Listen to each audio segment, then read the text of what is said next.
সালাত হচ্ছে এমন একটা মুহূর্ত যখন বান্দার সাথে রবের কথোপকথন হয়। সালাতের সময়টা হচ্ছে এমন একটা সময় যখন বান্দা তার সমস্ত চাওয়া পাওয়া আকাঙ্ক্ষা বাসনা সব কিছু নিয়ে, সমস্ত কিছুর ঝুলি নিয়ে তার রবের সামনে হাজির হয়। এটাই হচ্ছে সালাত, এটাই হচ্ছে সালাত। আপনাকে আমাকে এই সালাত থেকে যে সব কিছু আসে, প্রশান্তি, বারাকা, রিজিক, সব কিছু এইটাকে দিলের মধ্যে ফিট করতে হবে। যখন আমি রবের সামনে যাই, সূরাতুল ফাতিহাটা তেলাওয়াত করি, হাদিসটি খেয়াল করেন। আপনি যখন বলেন আলহামদুলিল্লাহি রাব্বিল আলামিন, আল্লাহ তাআলা বলে আমার বান্দা আমার প্রশংসা করছে। সুবহানাল্লাহ। আপনি বলছেন আল্লাহ তাআলা আপনার উত্তর দিয়েছে। আপনি যখন বলছেন আর রহমানির রহিম, আল্লাহ তাআলা বলতেছে আমার বান্দা আমার গুণ বর্ণনা করছে। আল্লাহু আকবার। আপনি যখন বলতেছেন মালিকি ইয়াউমিদ্দিন, আল্লাহ তাআলা বলতেছে আমার বান্দা আমার বরত্ব ঘোষণা করছে। ইয়াকা না'বুদু ওয়া ইয়াকা নাস্তাঈন, হাদিসে মুসলিম বলেন এই যে আয়াতটা ইয়াকা না'বুদু ওয়া ইয়াকা নাস্তাঈন, এখানে বান্দার রবের একটা গোপন জায়গা। এখানে বান্দার রবের কাছে যা যায় তাই আল্লাহ তাআলা তাকে দিয়ে দেন। আল্লাহু আকবার। ওলামায়ে কেরাম বুঝবেন ইয়াকা না'বুদু ওয়া ইয়াকা নাস্তাঈন, এখানে আরবি যে ব্যাকরণ খাটানো হয়েছে যে আমরা আপনার কাছেই সাহায্য চাই, আপনারই ইবাদত করি। আল্লাহ তাআলা বলতেছেন এটা আমার আর বান্দার গোপন জায়গা। এখানে বান্দা আমার কাছে যা চায় আমি তাকে তাই দিয়ে দিই।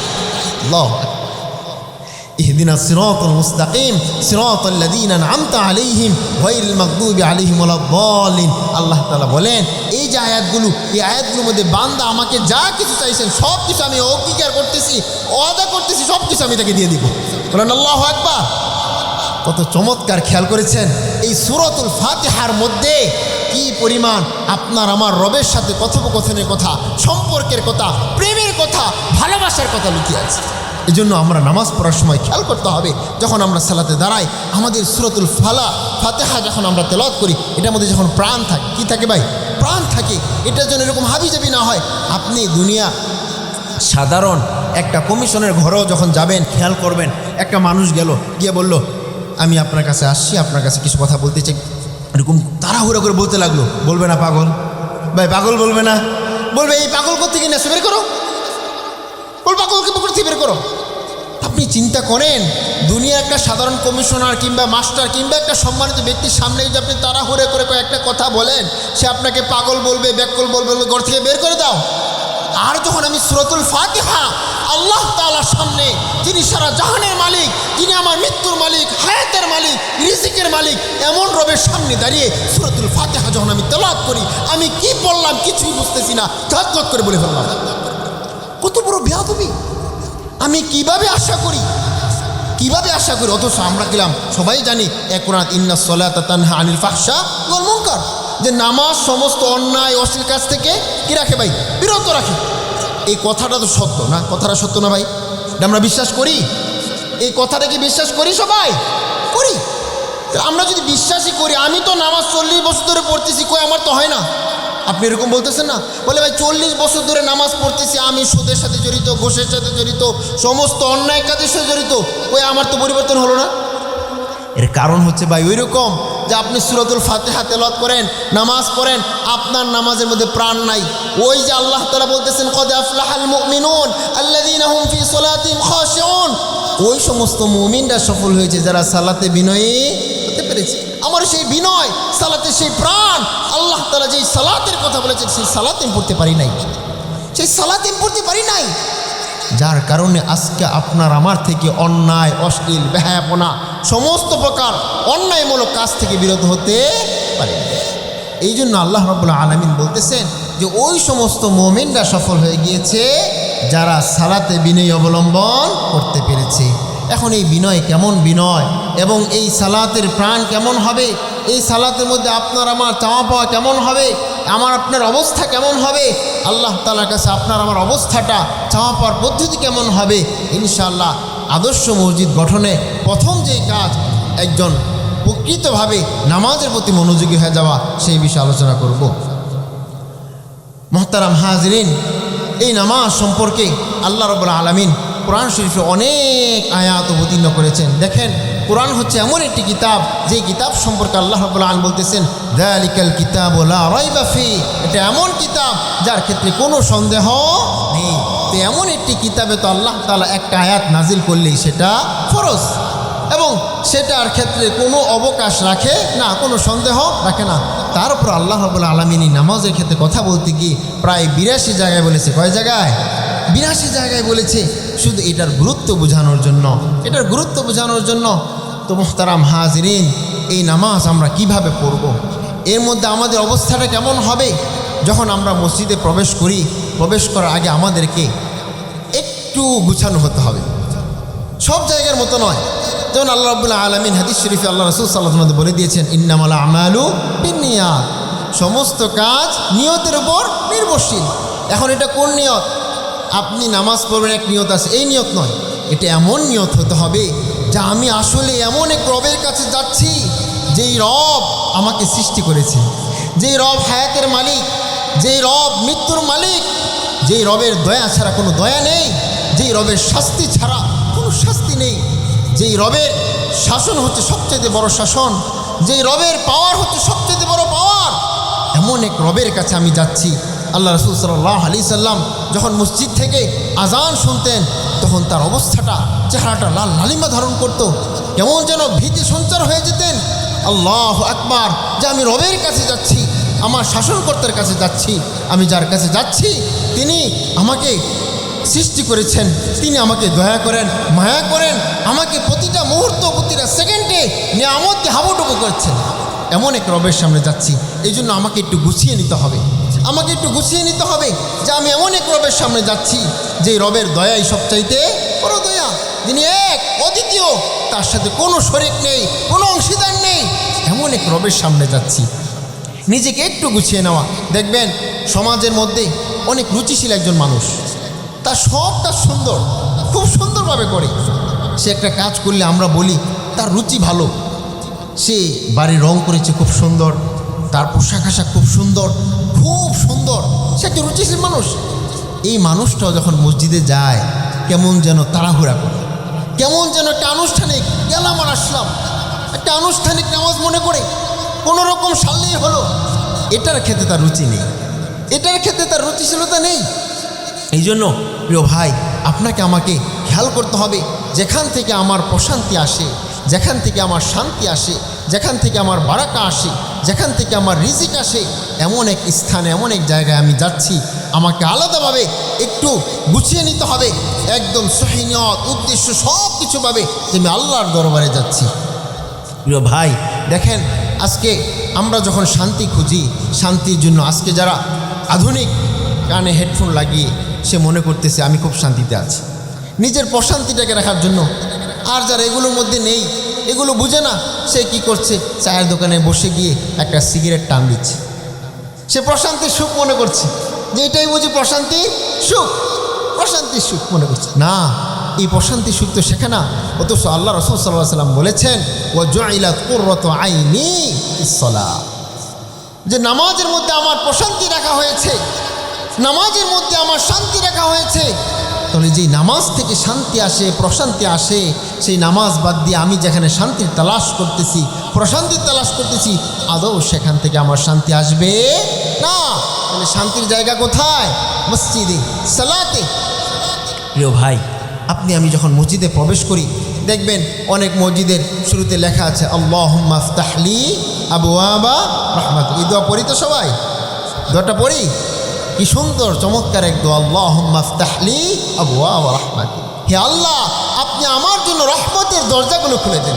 আল্লাহু আকবার, কি চমৎকার কথা, যে আল্লাহ আপনি আমার জন্য রহমতের দরজাগুলো খুলে দেন।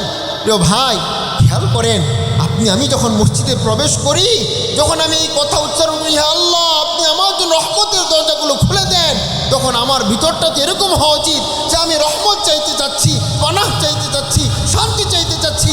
আমার ভিতরে একটা উথাল পাতাল হয়ে যাওয়ার কথা, ভীতি সঞ্চার হয়ে যাওয়ার কথা, যে আমি মসজিদে যাচ্ছি শান্তি চাই, রহমত চাই। আজকে দুনিয়ার কোনো সাধারণ মনিবের কাছে যখন দাস যায়, যখন সে কোনো ভুল করে, তার অবস্থাটা কেমন থাকে, সে কেমন যেন ভীতি হয়ে যায় যে আমি ভুল করে ফেলেছি।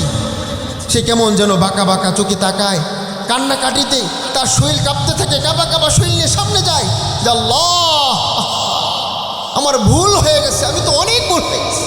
এরকমভাবে আল্লাহ তাআলার কাছে যেতে হবে। আল্লাহ তাআলার কাছে আমার আপনার অবস্থা এমন হতে হবে, শরীরের মধ্যে একটা কাঁপুনি, একটা ভীতি সঞ্চার ভাব যে আমি রবের কাছে যাচ্ছি, আমার কত গুনাহ, এই গুনার বোঝা নিয়ে আমি তার সামনে যাচ্ছি, আমাকে মাফ করবেন কিনা।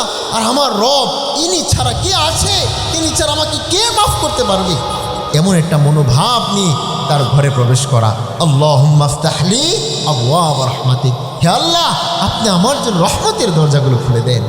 যখন আপনি আমি মসজিদে যাব, নামাজের জন্য যখন দাঁড়াবো, আপনাকে আমাকে একটা অনুভূতি মাথার মধ্যে আনতে হবে যে আল্লাহু আকবার, আমি কার সামনে দাঁড়াচ্ছি, কার সামনে দাঁড়াচ্ছি, যার দয়াই হচ্ছে সবচাইতে বড় দয়া, যার শাস্তি হচ্ছে সবচাইতে ভয়ঙ্কর শাস্তি, যার ক্ষমতা ছাড়া কারো ক্ষমতা নেই, সবচাইতে বড় ক্ষমতা, যার হুকুমই সবচাইতে বড় হুকুম, যিনি রাজাধিরাজ, যিনি অধিপতি, এমন এক রবের সামনে আমি দাঁড়াচ্ছি, এমন এক রবের সামনে আমি দাঁড়াচ্ছি।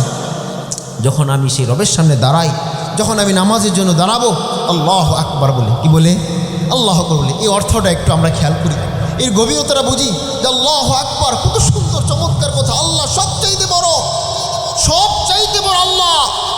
আমার সব কিছুকে পিছনে ফেলে দিয়ে আমাকে এটাই অনুভূতি আনতে হবে, দিলের মধ্যে এটাকে ফিট করতে হবে যে আল্লাহই সবচাইতে বড়। এমন এক রবের সামনে দাঁড়াচ্ছে, আল্লাহু আকবার বলে, আল্লাহ সবচাইতে বড়, সব কিছু পিছনে ফেলে দিয়ে, সব কিছু পিছনে ফেলে দিয়ে যে আল্লাহই সবচাইতে বড়, এটাকে আমাকে গভীরভাবে অনুধাবন করে রবের সামনে দাঁড়াতে হবে। আমি যখন আল্লাহু আকবার বলে রবের সামনে দাঁড়িয়ে গেলাম, তখন আমি যখন সানা পাঠ করি না ভাই, আমি এখানে কি বলতেছি, আমি কি বলতেছি একটু খেয়াল করি। আমি তো মনিবের সামনে, রবের সামনে দাঁড়িয়েছি তার প্রশংসা করার জন্য, তার গুণ কীর্তন গাওয়ার জন্য। আমি কি বলতেছি, সুবহানাকাল্লাহুম্মা ওয়া বিহামদিকা ওয়া তাবারাকা ইসমুকা ওয়া তাআলা জাদ্দুকা ওয়া লা ইলাহা গায়রুক। কত চমৎকার কথা। আল্লাহ তাআলা পুত পবিত্রতা বর্ণনা, সুবহানাকাল্লাহুম্মা, হে আল্লাহ আপনার পবিত্রতা বর্ণনা করছি, ওয়া বিহামদিকা আপনার প্রশংসা প্রকাশ করছি, ওয়া তাবারাকা ইসমুকা আপনার নামের গুণ কীর্তন করছি, বরকতময় নাম, কত সুন্দর নাম আপনার, ওয়া তাআলা জাদ্দুকা আপনার মর্যাদা, আপনি সবচেয়ে বড়, আপনার আসন, আপনার মর্যাদা অতুল অধীর, এর চাইতে কোনো দিক দিয়ে আপনি কমতি, ওয়া লা ইলাহা গায়রুক, আপনি এক, আপনি এক, আপনি অদ্বিতীয়, আপনার সাথে কোনো শরিক নেই, কোনো অংশীদার নেই, একমাত্র মাথা ঝুঁকালে আপনার সামনে ঝুঁকাতে হবে, কারোর সামনে মাথা ঝুঁকানো যাবে না। কত চমৎকার কথাগুলো আমি বললাম। আমি যদি একটু খেয়াল করি যে আমি আল্লাহর সামনে দাঁড়িয়ে এত সুন্দর, আল্লাহ তাআলার সামনে চমৎকার, কেমন মুনির সামনে বান্দা রবের সামনে দাঁড়িয়ে তার গুণ কীর্তন করছে, পবিত্রতা বর্ণনা করতেছি, কি একটা আশেক মাশুকের প্রেম ভালোবাসা কত গভীরে পৌঁছানোর কথা। তারপর যখন আমি সূরাতুল ফাতিহা তেলাওয়াত করি, খেয়াল করেন সূরাতুল ফাতিহা, এই সূরার নাম আপনারা কোনোভাবেই হয়তো আমরা এটাকে এই খেয়াল করি না, বলে ফেলি, কোনো রকম ছটফট করে ফেলি, অথচ এই সূরাকে উম্মুল কোরআন বলা হয়, কোরআনের মা। এই সূরাটা কি কোরআনের মা। এই সূরার মধ্যে আল্লাহ রাব্বুল আলামিন আপনার আমার কত দোয়া, আপনার আমার কত আশ্রয়ের কথা, কতভাবে কত নিবিড় সম্পর্ক আল্লাহ তাআলার সাথে বান্দার কত সম্পর্ক জড়িয়ে আছে এই সূরার মধ্যে। এই সূরাতুল ফাতিহা যখন আমরা তেলাওয়াত করি, আপনাকে আমাকে খেয়াল করতে হবে। আজকে এই সূরাতুল ফাতিহা আমরা ঝটপট কোনো রকম পড়ে ফেলতেই পারলো, কি বললাম কিছুই জানি না, বলে ফেললাম। খেয়াল করেন তো, আজকে বর্তমান সমাজে আপনি ধরেন এই শানের বাড়ি হাই স্কুলের হেডমাস্টারের সাথে আপনার রাস্তায় দেখা হলো, আপনি সাধারণভাবে খুব ভালো মানুষ, খুব ভালো মানুষ, আপনারকে মানুষ খুব ভালো জানে, আপনি সমাজে চলাফেরা করেন, আপনি তো ভালোই। এমন একজন মানুষ দেখেন, তাকে সমাজে মানুষ এরকম ভালো বলে না, সে বিভিন্নভাবে ঘোরাফেরা করে, তার শার্টের বুদাম বলে কোনোভাবেই ঠিক নেই। এই মানুষটা যখন এই শানের বাইরে হাই স্কুল হেডমাস্টারকে দেখলো, তার শিক্ষক দেখা মাত্রই তার পাঞ্জাবি গুছিয়ে বা শার্ট গুছিয়ে সালাম করেন, আসসালামু আলাইকুম বলেন, এরকম মানে সে ওই হেডমাস্টারকে বুঝাতে চায় যে আমি ভালো, ঠিক না? তার চরিত্র খারাপ বা সে খারাপ মানুষ সে জানে, কিন্তু সে একটা ভালো মানুষকে যখন সামনে পায়, সে বুঝাতে চায় যে আমি একজন ভালো মানুষ, আমি একজন ভালো মানুষ। সে বুঝাতে চায়, তার ভদ্রতা সর্বোচ্চটা দেখাতে চায় যে আমি একজন ভালো মানুষ। প্রিয় ভাই, তো দেখেন আল্লাহ তাআলার সামনে যখন আমি যাই, আমি যেমনই হই না কেন যখন রবের সামনে যাই আমার যে সর্বোচ্চ ভদ্রতা সর্বোচ্চ বিনয় তার সামনে প্রকাশ করতে হবে, সর্বোচ্চ বিনয় তার সামনে প্রকাশ করতে হবে। খেয়াল করা বিষয়, সূরাতুল ফাতিহা যখন আমি তেলাওয়াত করি আলহামদুলিল্লাহি রাব্বিল আলামিন, কত চমৎকার কথা। আল্লাহ তাআলা সমস্ত জাহানের প্রতিপালক, তার সমস্ত প্রশংসা সেই জাহানের প্রতিপালক যিনি উভয় জাহানের প্রতিপালক, গোটা দুনিয়ার মালিক, আর রহমানের রহিম। আল্লাহু আকবার, কত চমৎকার কথা। পরম করুণাময় অসীম দয়ালু সমস্ত বড় দয়ার মালিক আপনি, মালিক ইয়াউমিদ্দিন, বিচার দিনের মালিক আপনি।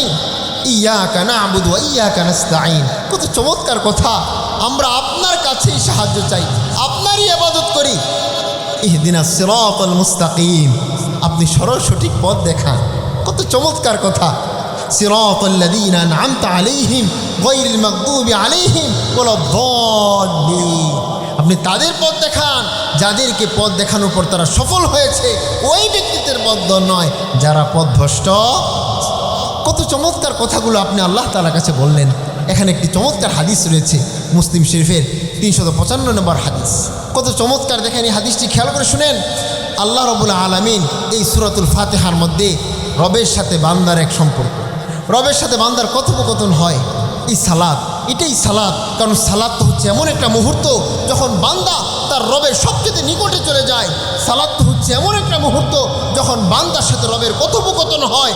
সালাতের সময়টা হচ্ছে এমন একটা সময় যখন বান্দা তার সমস্ত চাওয়া পাওয়া আকাঙ্ক্ষা বাসনা সব কিছু নিয়ে, সমস্ত কিছুর ঝুলি নিয়ে তার রবের সামনে হাজির হয়। এটাই হচ্ছে সালাত, এটাই হচ্ছে সালাত। আপনাকে আমাকে এই সালাত থেকে যে সব কিছু আসে, প্রশান্তি, বারাকা, রিজিক, সব কিছু এইটাকে দিলের মধ্যে ফিট করতে হবে। যখন আমি রবের সামনে যাই সূরাতুল ফাতিহাটা তেলাওয়াত করি, হাদিসটি খেয়াল করেন। আপনি যখন বলেন আলহামদুলিল্লাহি রাব্বিল আলামিন, আল্লাহ তাআলা বলে আমার বান্দা আমার প্রশংসা করছে। সুবহানাল্লাহ। আপনি বলছেন আল্লাহ তাআলা আপনার উত্তর দিয়েছে। আপনি যখন বলছেন আর রহমানির রহিম, আল্লাহ তাআলা বলতেছে আমার বান্দা আমার গুণ বর্ণনা করছে। আল্লাহু আকবার। আপনি যখন বলতেছেন মালিক ইয়াউমিদ্দিন, আল্লাহ তাআলা বলতেছে আমার বান্দা আমার বরত্ব ঘোষণা করছে। ইয়্যাকা না'বুদু ওয়া ইয়্যাকা নাস্তাঈন, হাদিসে মুসলিম বলেন এই যে আয়াতটা ইয়্যাকা না'বুদু ওয়া ইয়্যাকা নাস্তাঈন, এখানে বান্দার রবের একটা গোপন জায়গা। এখানে বান্দার রবের কাছে যা যায় তাই আল্লাহ তাআলা তাকে দিয়ে দেন। আল্লাহু আকবার। ওলামায়ে কেরাম বুঝবেন ইয়্যাকা না'বুদু ওয়া ইয়্যাকা নাস্তাঈন, এখানে আরবি যে ব্যাকরণ খাটানো হয়েছে যে আমরা আপনার কাছেই সাহায্য চাই, আপনারই ইবাদত করি। আল্লাহ তাআলা বলতেছেন এটা আমার আর বান্দার গোপন জায়গা। এখানে বান্দা আমার কাছে যা চায় আমি তাকে তাই দিয়ে দিই। আল্লাহু আকবার। ইহদিনাস সিরাতাল মুস্তাকিম সিরাতাল্লাযীনা আন'আমতা আলাইহিম গায়রিল মাগদুবি আলাইহিম ওয়ালাদ-দাল্লিন। আল্লাহ তাআলা বলেন এই যে আয়াতগুলো, এই আয়াতগুলোর মধ্যে বান্দা আমাকে যা কিছু চাইছেন সব কিছু আমি অঙ্গীকার করতেছি, ওয়াদা করতেছি, সব কিছু আমি তাকে দিয়ে দিব। বলেন আল্লাহু আকবার। কত চমৎকার, খেয়াল করেছেন এই সূরাতুল ফাতিহার মধ্যে কি পরিমাণ আপনার আমার রবের সাথে কথোপকথনের কথা, সম্পর্কের কথা, প্রেমের কথা, ভালোবাসার কথা লুকিয়ে আছে। এজন্য আমরা নামাজ পড়ার সময় খেয়াল করতে হবে, যখন আমরা সালাতে দাঁড়াই আমাদের সূরাতুল ফাতিহা যখন আমরা তেলাওয়াত করি এটার মধ্যে যখন প্রাণ থাকে, কি থাকে ভাই? প্রাণ থাকে। এটার জন্য এরকম হাবিজাবি না হয়।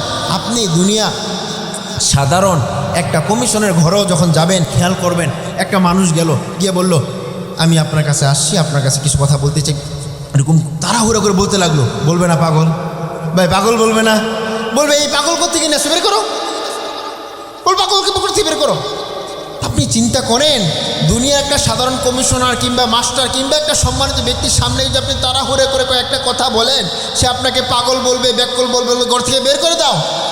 আর যখন আমি সূরাতুল ফাতিহা আল্লাহ তাআলার সামনে, যিনি সারা জাহানের মালিক, যিনি আমার মৃত্যুর মালিক, হায়াতের মালিক, রিজিকের মালিক, এমন রবের সামনে দাঁড়িয়ে সূরাতুল ফাতিহা যখন আমি তেলাওয়াত করি, আমি কি বললাম কিছুই বুঝতেছি না, ঝটঝট করে বলে ফেললাম।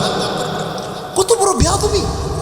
আমি কিভাবে আশা করি, কিভাবে আশা করি? অথচ আমরা গেলাম সবাই জানি কোরআন ইন্নাস সালাতা তানহা আনিল ফাহশা ওয়াল মুনকার, যে নামাজ সমস্ত অন্যায় অশ্লীল কাজ থেকে কি রাখে ভাই?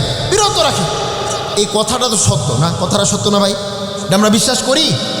এই কথাটা কি বিশ্বাস করি? সবাই করি। আমরা যদি বিশ্বাসই করি, আমি তো নামাজ 40 বছর ধরে পড়তেছি, কই আমার তো হয় না। আপনি এরকম বলতেছেন না? বলে ভাই 40 বছর ধরে নামাজ পড়তেছি, আমি সুদের সাথে জড়িত, ঘোষের সাথে জড়িত, সমস্ত অন্যায় কাজের সাথে জড়িত, ওই আমার তো পরিবর্তন হলো না। এর কারণ হচ্ছে ভাই ওই রকম যে আপনি সূরাতুল ফাতিহা তেলাওয়াত করেন, নামাজ পড়েন, আপনার নামাজের মধ্যে প্রাণ নাই। ওই যে আল্লাহ তাআলা বলতেছেন কদ আফলাহাল মুমিনুন আল্লাযীনা হুম ফি সালাতিহিম খাশিউন, ওই সমস্ত মুমিনরা সফল হয়েছে যারা সালাতে বিনয়ী হতে পেরেছে। আমার সেই বিনয়, সালাতে সেই প্রাণ, আল্লাহ তাআলা যেই সালাতের কথা বলেছেন সেই সালাত আমি পড়তে পারি নাই, সেই সালাত আমি পড়তে পারি নাই, যার কারণে আজকে আপনার আমার থেকে অন্যায়, অশ্লীল, বেহায়াপনা, সমস্ত প্রকার অন্যায়মূলক কাজ থেকে বিরত হতে পারে। প্রিয় ভাই খেয়াল করেন, দেখেন ওই যে শোনেন, যখন আমি মসজিদে ঢুকলাম আমার অনুভূতি কেমন থাকবে, রবের সামনে দাঁড়িয়ে আমার অনুভূতি কেমন থাকবে, তারপর সূরাতুল ফাতিহাটা আমি কীভাবে তেলাওয়াত করব, এখানে রবের সাথে বান্দার কি সম্পর্ক, কি প্রেম, কি ভালোবাসা। তারপর যখন আমি সূরাতুল ফাতিহার সাথে আরেকটি সূরা মেলাবো, মিলাই না ভাই? এই সূরাগুলো যখন আমি মিলে পড়ি, খেয়াল করব এই সূরাগুলোর মধ্যে আসলে আমি কি বলছি। যে সূরায় পড়ি, কেউ সূরাতুল ইখলাস পাঠ করল, কি সূরা? সূরাতুল ইখলাস। খেয়াল করেন যে এই সূরাতুল ইখলাসের মধ্যে আমি কি বললাম, সূরাতুল ইখলাসের মধ্যে আমি কি বললাম? কুল হুয়াল্লাহু আহাদ আল্লাহুস সামাদ লাম ইয়ালিদ ওয়া লাম ইউলাদ ওয়া লাম ইয়াকুল লাহু কুফুয়ান আহাদ। কত চমৎকার কথা যে আপনি বলতেছেন আল্লাহ এক, কুল হুয়াল্লাহু আহাদ আল্লাহুস সামাদ, তিনি অদ্বিতীয়, তার সাথে কোনো শরীক নেই, তার সাথে কোনো অংশীদার করা যাবে না। কি চমৎকার আপনি আল্লাহ তাআলার পুত্র পবিত্রতা বর্ণনা করতেছেন। লাম ইয়ালিদ ওয়া লাম ইউলাদ, তিনি কারো মুখাপেক্ষী নন, সবাই তার মুখাপেক্ষী, সবাই তার মুখাপেক্ষী, তিনি কারো মুখাপেক্ষী নন। ওয়া লাম ইয়াকুল লাহু কুফুয়ান আহাদ, কি চমৎকার কথা, তার সমকক্ষ কেউ নেই, তার সমকক্ষ কেউ নেই। খেয়াল করেন সূরাতুল ফাতিহা তেলাওয়াত করার পর আপনি যখন একটা সূরা পড়েন, এর মধ্যে আপনি কি বলতেছেন? রব আর বান্দার সম্পর্ক, এক ভালোবাসার সম্পর্ক। ভালোবাসা ভাই, আশেক আর মাসুক যখন প্রেম করে ভালোবাসে, সেটা গভীরে পৌঁছা দরকার না ভাই? নাহলে কি ভালোবাসা জমে? ও ভাই ভালোবাসা জমে? যখন প্রেমিক প্রেমিকার সাথে কথা বলে দেখবেন পুরো রাত শেষ, টের পায় না, আছে না? টের পায়? টের পায় না। কারণ কি? কারণ সে প্রেমের মধ্যে মুগ্ধ হয়ে গেছে, ভালোবাসার গভীরে পৌঁছে গেছে, রাত শেষ হয়ে গেছে, কিন্তু তার ভালোবাসা শেষ হয় না। আজকে আমরা হাদিসের কিতাবগুলো থেকে, বিভিন্ন তালিমের বই থেকে আজকে আমরা শুধু তালিম শুনি। সাহাবায়ে কেরাম রাত্রি যাপন শেষ করে দিয়েছেন নামাজ পড়তে পড়তে, রাসূল সাল্লাল্লাহু আলাইহি ওয়াসাল্লাম সারা রাত্র নামাজ পড়েছেন। এমন এক সাহাবীর ঘটনা শুনি, তিনি নামাজ পড়েছেন, তীরে দিক দিয়ে ঢুকে ওদিক দিয়ে বের হয়ে গেছে। বিভিন্ন কাহিনী শুনি না আমরা ভাই। এই যে কাহিনীগুলো শুনি, এগুলো কি কিসসা না সত্য? সত্য। তাহলে আমি তো এভাবে পড়তে পারি না, আমি তো মশার কামড়ও সহ্য করতে পারি না, এটা কিভাবে সম্ভব হলো? এগুলো তো কিতাবেই রয়ে গেল, এটা বাস্তবতা কোথায়? হ্যাঁ ভাই, ওই তারা আসলে নামাজকে নামাজের মতো করেছিল, সালাতকে সালাতের মতো করেছিল, যার কারণে তীর ভেদ করে ওই পাশ দিয়ে ছুটে গেছে, কিন্তু তার নামাজ ছুটে নাই। তার নামাজটা এরকম ছিল। আপনাকে আমাকে নামাজের মধ্যে প্রাণ ফিরে আনতে হবে। খেয়াল করেন, যখন আমি সালাতের মধ্যে দাঁড়ানো পর সূরাতুল ফাতিহা পাঠ করলাম, তারপর একটা সূরা মিলালাম, আপনি আরেকটি সূরা মিলালেন সূরাতুন নাস। আপনি এখানে কি পড়ছেন একটু অর্থটা জেনে নেন, যে আপনি রবের সাথে কি কথা বলছেন। আপনি যখন কুল আউযু বিরাব্বিন নাস মালিকিন নাস ইলাহিন নাস মিন শারিল ওয়াসওয়াসিল খান্নাস আল্লাযী ইউওয়াসওয়িসু ফি সুদুরিন নাস মিনাল জিন্নাতি ওয়ান নাস, এর ভাব অর্থ আমি বলে দিচ্ছি। দেখেন, আপনি বলতেছেন যে মানুষের প্রতিপালক মালিকিন নাস, হ্যাঁ, যিনি নাকি মানুষের মালিক, এমন এক রবের কাছে আশ্রয় প্রার্থনা করতেছি। কিসের? বলে মানুষ শয়তান, জিন শয়তান। মানুষ শয়তান, মানুষের মধ্যে শয়তান আছে না? জিন শয়তান আছে না? আপনি মানুষ শয়তান, আজকে দুনিয়াতে থাকতে গেলে বিভিন্ন মানুষের ক্ষতি করতেছে না? আপনার আমার ক্ষতি করার জন্য আসে না? শয়তান আমাদেরকে অস্ত্র দিতেছে না? তো এই গোপনভাবে যারা চক্রান্ত করতেছে, বিভিন্ন কুবুদ্ধি দিতেছে, এই সমস্ত শয়তান থেকে আল্লাহর কাছে পানাহ চাচ্ছে। কত চমৎকার কথা আপনি বলতেছেন। এই সূরাতুন নাস নিয়ে আবার বিভিন্নজন বিভিন্ন অপব্যাখ্যা করেছে। কত সুন্দর চমৎকার কথাকে বলছে। আল্লাহ নাকি বলছে সূরাতুন নাসে নাচতে, নাউযুবিল্লাহ, আস্তাগফিরুল্লাহ। আপনারা শুনছেন না? এগুলো বলা যাবে না।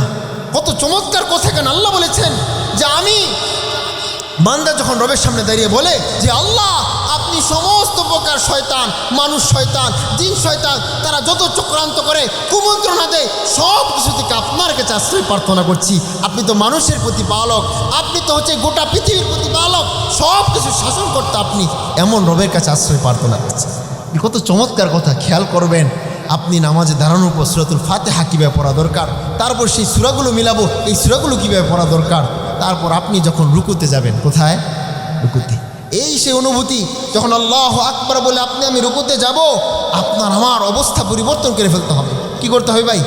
পরিবর্তন করে ফেলতে হবে যে আমি যখন রুকুতে যাচ্ছি সেই মহান প্রতিপালকের দরবারে আমি ঝুঁকে যাচ্ছি, যেই রবের দয়াই হচ্ছে সবচাইতে বড় দয়া, যেই রবের শাস্তি হচ্ছে সবচাইতে বড় শাস্তি, যেই রবের হুকুম হচ্ছে সবচাইতে বড় হুকুম, যেই রব আমাকে প্রতিটা সেকেন্ডে প্রতিটা মুহূর্তে আমাকে ভালোবাসা দিয়ে নিয়ামত দিয়ে সমস্ত কিছু দিয়ে হাবুডুবু খাওয়াচ্ছে, যার হুকুমে যার উসিলায় যার মাধ্যমে সব কিছু আমার হচ্ছে, যিনি বললে হো বললে হয়ে যায়, যিনি করো বললে করো হয়ে যায়, সব কিছু হয়ে যায়, এমন এক রবের সামনে আমি ঝুঁকে যাচ্ছি।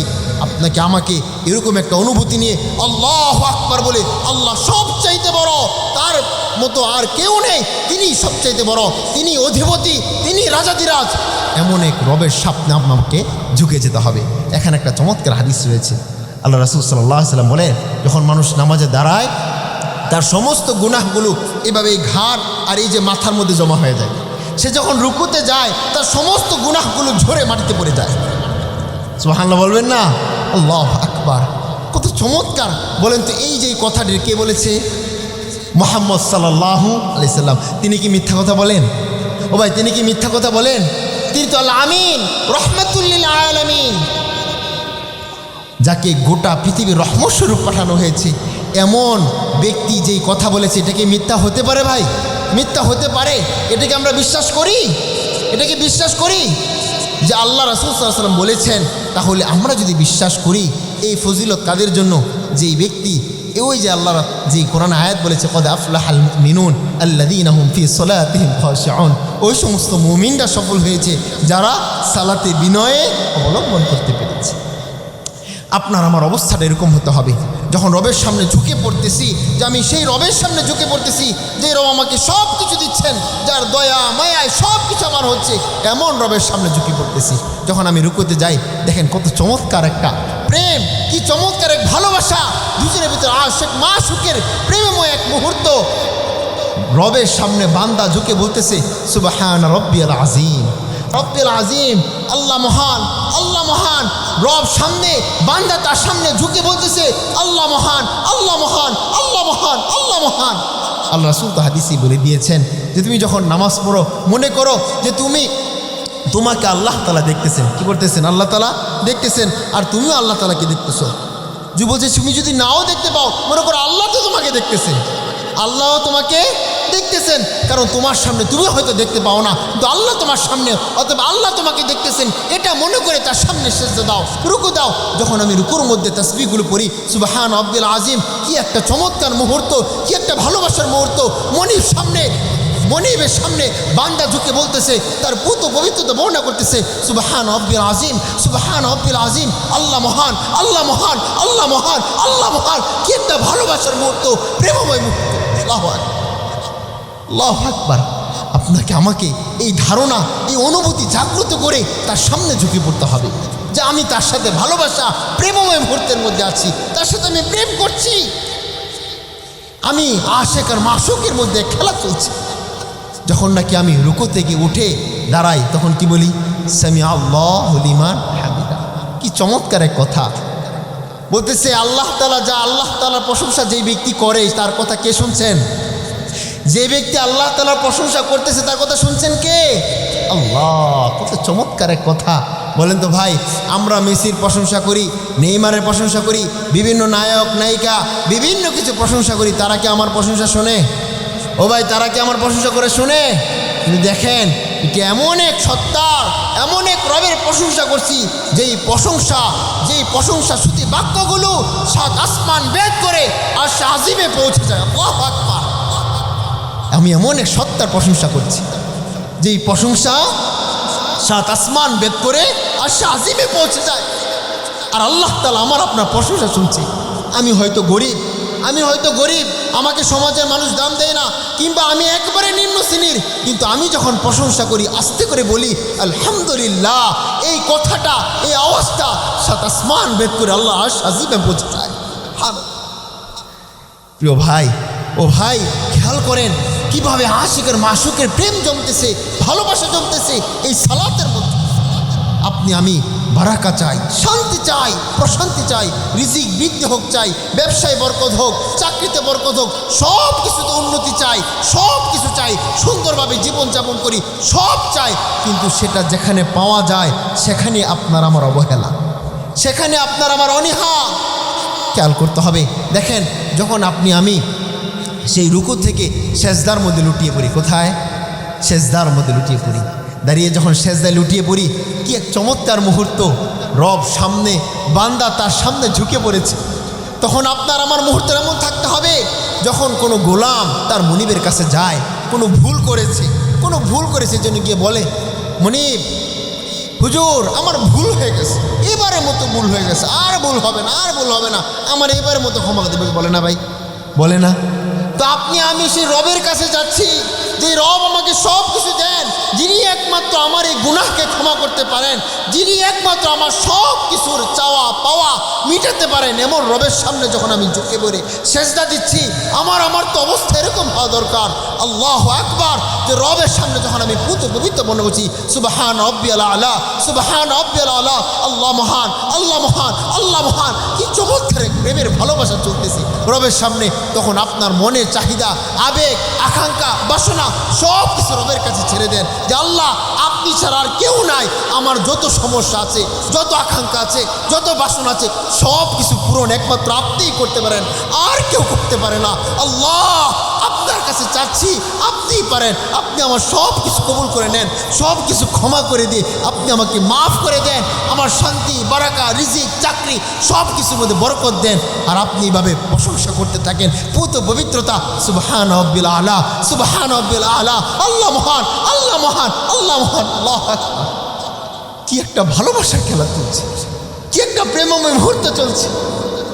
যখন আপনি আমি সেজদা থেকে উঠে যাই, আবার সেজদা দিই, এভাবেই যখন পুরো নামাজটা পড়ি, আপনি আমি যখন যেটাই তেলাওয়াত করছি, যেটাই পড়ছি, আমাদেরকে খেয়াল করতে হবে পূর্ণভাবে যে আমার সেটা আমি কি বলছি, আমার যেন কোনোভাবে বেয়াদবি না হয়ে যায়, অবহেলা না হয়ে যায়, পূর্ণটা যেন ভালোবাসার সাথে হয়।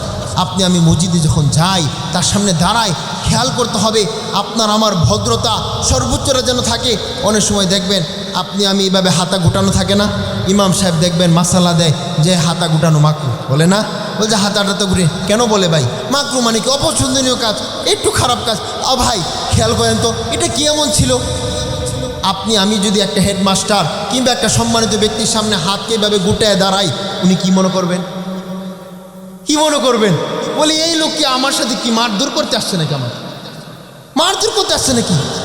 মাকরু তো বুঝলাম কথাটা, কিন্তু আসলে কি বোঝাতে যাচ্ছে? আরে রবের সামনে যাচ্ছি, এখানে তো আমাকে আপনাকে পুরো ঝুঁকিয়ে যেতে হবে, পুরো ঝুঁকে যেতে হবে। আপনি আমি যখন মসজিদে প্রবেশ করি, সামনে যাই, অহংকার, দাম্ভিকতা সব কিছুকে পিছনে ফেলে দিতে হবে।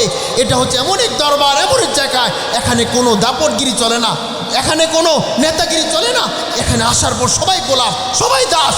এখানে কোনোভাবেই সব কিছুকে পিছনে ফেলে, অহংকার, দাম্ভিকতা, লৌকিকতা সব পিছনে ফেলে দিয়ে এখানে ঝুঁকে পড়তে হবে। নিজের সবটুকু বিনয়, ভালোবাসা এখানে দিয়ে দিতে হবে।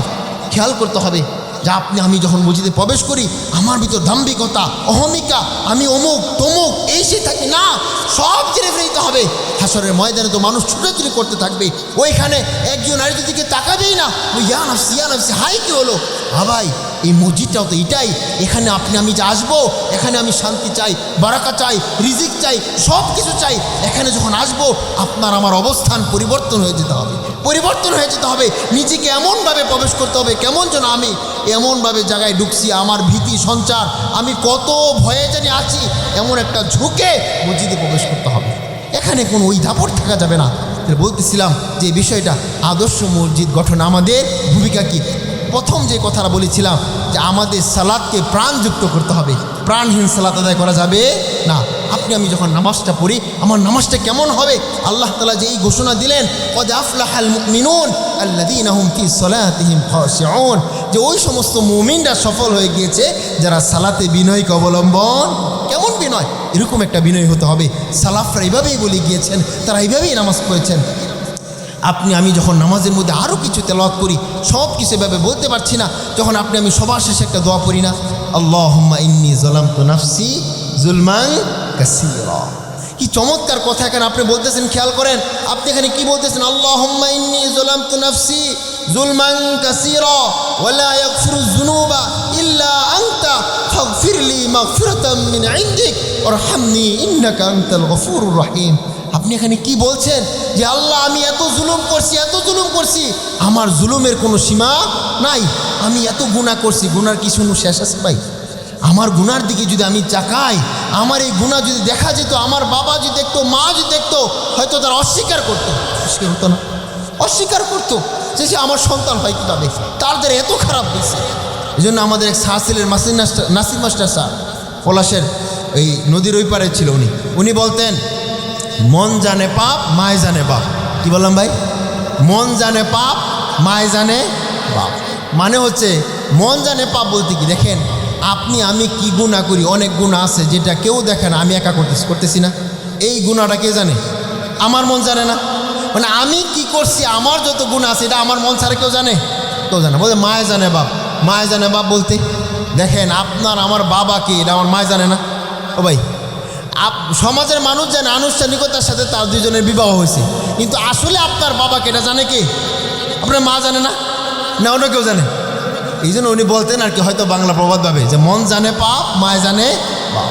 এই জন্য আপনার আমার গুনার কথা আমি জানি, এই সমস্ত গুনার জন্য নিয়ে যখন রবের সামনে দাঁড়ায় আর যখন বলতেছি আল্লাহুম্মা ইন্নী যালামতু নাফসি যুলমান কাসীরা, আল্লাহ আমি এত জুলুম করছি, এই জুলুমের ক্ষমা কীভাবে আমি জানি না, একমাত্র তুমিই পারো।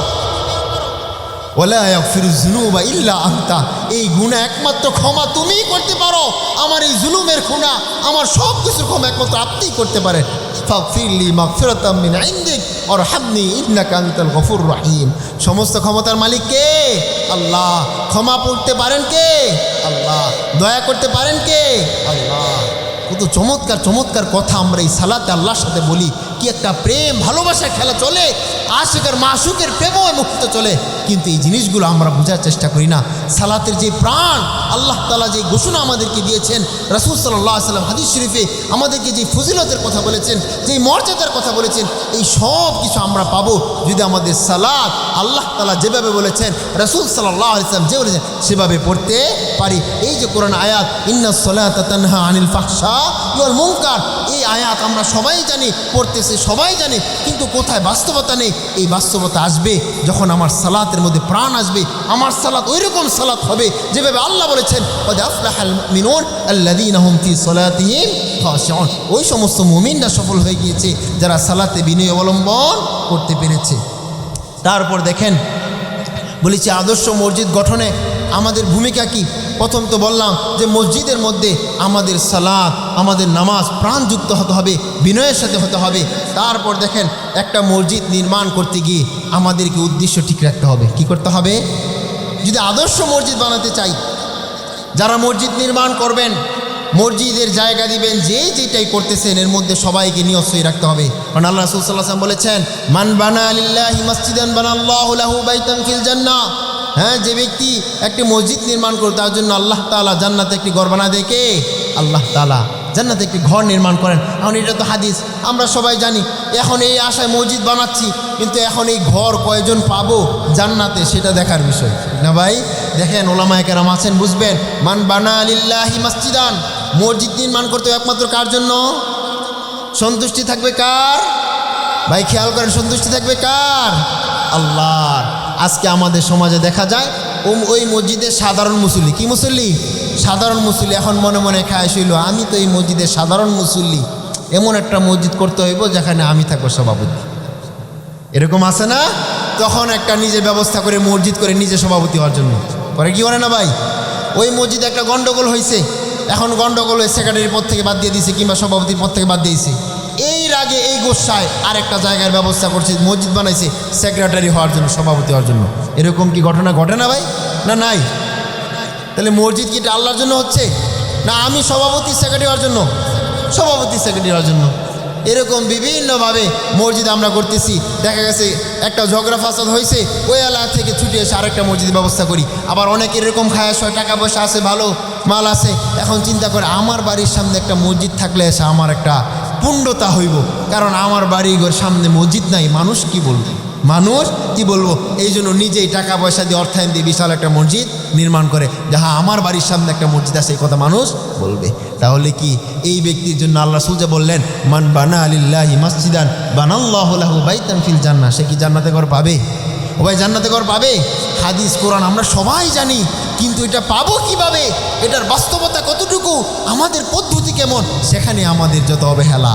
হ্যাঁ, এই জন্য মসজিদ নির্মাণ হতে একমাত্র কার জন্য? আল্লাহর সন্তুষ্টির জন্য, আল্লাহর জন্য, অন্য কোনো কারোর জন্য, অন্য কোনো উদ্দেশ্যে কোনোভাবে।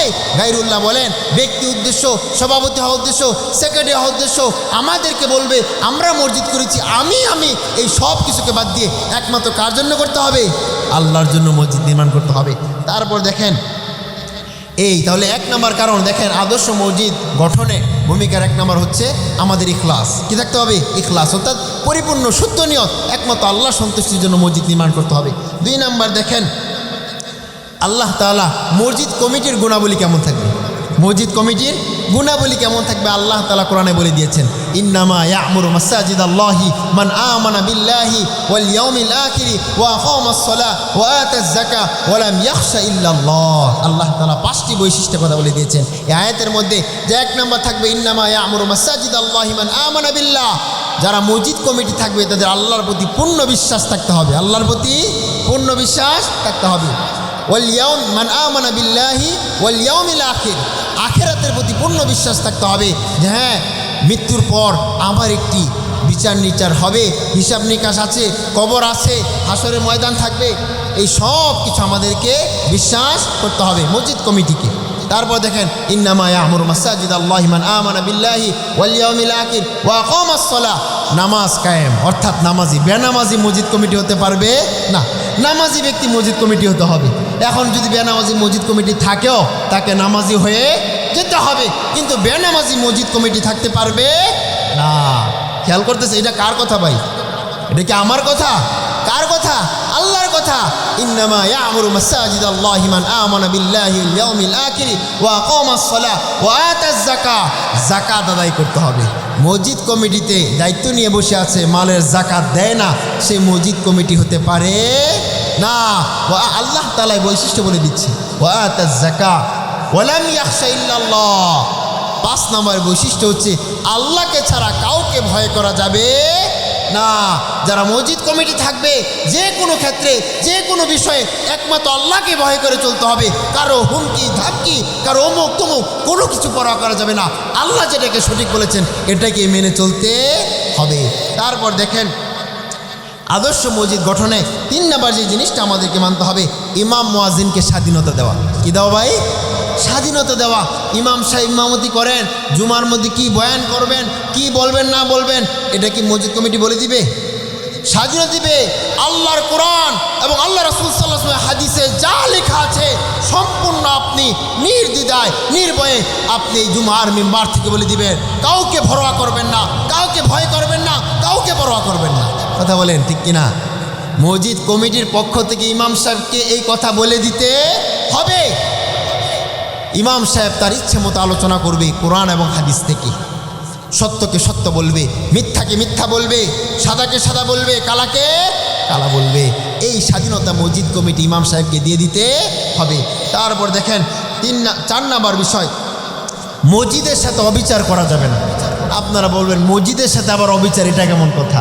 হ্যাঁ ও ভাই, মসজিদের সাথে অবিচার এটা কেমন কথা? শোনেন, মসজিদের সামনের কাতারে সভাপতির জায়নামাজ, সেক্রেটারি জায়নামাজ, অমুক মুরব্বীর চেয়ার, অমুক মুরব্বীর জায়নামাজ, এরকম করে না? করা যাবে না। মসজিদের সাথে সমস্ত অবিচার করা যাবে না। মসজিদে সবাই সমান, যে আসবে সবাই এখানে গোলাম, এখানে কোনো বড় লোক, আপনার গরিব, ধনী গরিব কোনো পার্থক্য নেই। আল্লাহ তাআলার সামনে সবাই সমান। যে আগে আসবে সে সামনে বসবে, যে পরে আসবে সে পিছনে কাতারে বসবে। বুঝাইতে পারছি কথাটা? তাহলে এই 4 নাম্বার বিষয়টা, মসজিদের সাথে অবিচার করা যাবে না। এখানে সবাই সমান, সবাইকে সুন্দরভাবে ভালোবেসে, যে আগে আসবে সে সামনে বসবে, যে পরে আসবে সে পিছনে বসবে। তারপর দেখেন 5 নাম্বার একটা বিষয়, ইমাম সাহেবের কি করণীয়। ইমাম সাহেবের কি করণীয়? দেখেন, ইমাম সাহেবকে প্রথমে তার নিয়তকে সই করতে হবে। কি করতে হবে? যে আমি ইমামতি করছি, মানুষ আমাকে বেতন দিবে, বেতনের জন্য এই নিয়ত থাকা যাবে না। আমি আল্লাহর পক্ষ থেকে নির্ধারিত খাদেম এই মসজিদের, এই মসজিদের সেবা আমি করব, অতএব আমি বেতনের জন্য করছি, এই নিয়ত থাকা যাবে না। বেতন যা আসবে আলহামদুলিল্লাহ, মূলত আল্লাহর সেবা করার জন্য, আল্লাহর প্রতিনিধি করার জন্য আমি এখানে ইমামতি করতেছি, এই নিয়ত সম্পূর্ণ ইমাম সাহেবের থাকতে হবে। তারপর হচ্ছে সমাজে চলাফেরার ক্ষেত্রে ধনী গরিব ভেদাভেদ করে চলা যাবে না। অনেক সময় দেখা যায় ইমাম সাহেব মানুষ, ধনী যারা আছে তাদের সাথে মুসাফা করে, সালাম দেয়, কথাবার্তা বলে, আর গরিব যারা আছে তাদের সাথে কথা বলে না। এরকম পার্থক্য করা যাবে না। ধনী গরিব সবার সাথে মিলেমিশে থাকতে হবে, এরকম কোনো পার্থক্য করা যাবে না। এই ইমাম আল্লাহ রাসূল সাল্লাল্লাহু আলাইহি সাল্লাম এই মসজিদ থেকে সমাজের শাসন ব্যবস্থা সমস্ত কিছু মসজিদে নববী থেকে করতেন।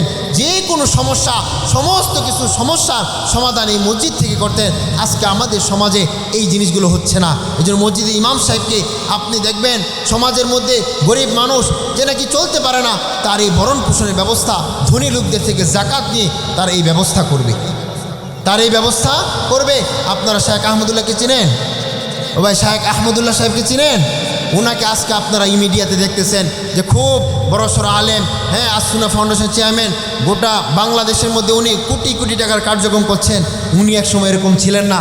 উনি মিরপুরে বাইতুল ফালাহ মসজিদে একজন সাধারণ ইমাম ছিলেন। উনি এভাবেই, এই যে দেখেন কি পদ্ধতি অনুসরণ করার কারণে আজকে কোনো রাজনৈতিক সংগঠন না, অরাজনৈতিকভাবে আজকে সারা বাংলাদেশে কত কাজ করে যাচ্ছেন, একমাত্র এই রাসূল সাল্লাল্লাহু আলাইহি ওয়াসাল্লামের পদ্ধতিকে অনুসরণ করার কারণে। উনি এই মসজিদে বসে ওইখানে মুসল্লিদের থেকে ধনী যারা ছিল তাদেরকে জাকাতের মাল নিতেন, গরিবদের এই ব্যবস্থাপনা করতেন। এরকম বিভিন্নভাবে সমাজে বিভিন্ন আপনার সুখ দুঃখ, মানুষের যত সমস্যা আছে সব কিছু এই মসজিদ থেকে সমাধান করতে করতে এক পর্যায়ে আসুনা ফাউন্ডেশন উনি গঠন করেন। এবং কি সারা বাংলাদেশ আজকে দেখেন, গোটা বাংলাদেশের যখনই কোনো বিপদের মুহূর্ত আসে, কোনো সংকটময় মুহূর্ত আসে, উনি ওনার এই ফাউন্ডেশনের মাধ্যমে সমস্ত মানুষের পাশে দাঁড়াচ্ছেন, গরিবদেরকে ঘর করে দিচ্ছেন। এই যে কার্যক্রমগুলো, এটা কার পদ্ধতি? ও ভাই, কার পদ্ধতি? আল্লাহ রাসূল সাল্লাল্লাহু আলাইহি ওয়াসাল্লামের পদ্ধতি, তিনি আমাদেরকে শিখিয়ে গিয়েছেন। এই জন্য একজন ইমাম সাহেবকে শায়েখ আহমদুল্লাহ সাহেব যেরকম, উনি হচ্ছেন দৃষ্টান্ত। উনি কি ভাই? দৃষ্টান্ত। আমরা মানুষকে বিভিন্ন দৃষ্টান্ত দেখাই না, ছেলেকে বলি না ওই এর মতো হতে পারো না, বলে না এরকম যে এর মতো হতে পারো না, এরকম বিভিন্নভাবে বলি। আল্লাহ তাআলাও কিন্তু কোরআনে বলেছেন আমিনু কামা আমানান নাস। আল্লাহ কি বলেছেন? আমিনু কামা আমানান নাস। তোমরা ঈমান আনো ওই সমস্ত ব্যক্তিদের নেই যারা ঈমান এনে সফল হয়েছে। আল্লাহ তাআলা এই আয়াতের তাফসিরে আসিয়া আলাইহিস সালাম ঈমানের কথা বলেছেন, সাহাবায়ে কেরাম ঈমানের কথা বলেছেন।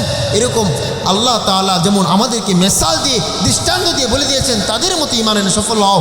আমরাও এরকমভাবে বলছি। শায়েখ আহমদুল্লাহ সাহেব উনি যে কার্যক্রম করছেন, আল্লাহ রাসূল সাল্লাল্লাহু আলাইহি ওয়াসাল্লামকে সুন্নাহকে ফলো করে আমাদের মসজিদের ইমাম সাহেব যারা থাকবে, আমাদেরকে এরকমভাবে ওনার মতো করে সামাজিক সমস্ত কর্মকাণ্ড মসজিদ থেকে সমাধান করার চেষ্টা করতে হবে ইনশাআল্লাহ। তাহলেই দেখা যাবে আমাদের মসজিদটা আদর্শ একটি মসজিদ হবে, একটি আদর্শ মসজিদ হবে। এই জন্য যেই কথাগুলো বললাম যে আমাদের একটি আদর্শ মসজিদ গঠনে আমাদের ভূমিকা কি থাকবে, আদর্শ মসজিদ গঠনে আমাদের ভূমিকা কি থাকবে, এর মধ্যে প্রথম কথা যেটা বললাম যে আল্লাহ তাআলা কোরআনে বলছেন কদ আফলাহাল মুমিনুন আল্লাযীনা হুম ফি সালাতিহিম খাশিউন। ওই সমস্ত মুমিনরা সফল হয়ে গিয়েছে যারা সালাতে বিনয় অবলম্বন করতে পেরেছে। আমাদেরকে এরকম পূর্ণ বিনয়ের সাথে নামাজ আদায় করতে হবে।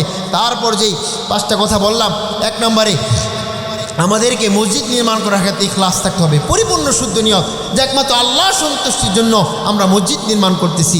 মান বানা লিল্লাহি মসজিদান বানাল্লাহু লাহু বাইতান ফিল জান্নাহ। তাহলে জান্নাতে ঘর নির্মাণ করে দিবেন কে? আল্লাহ, ঘর আল্লাহ।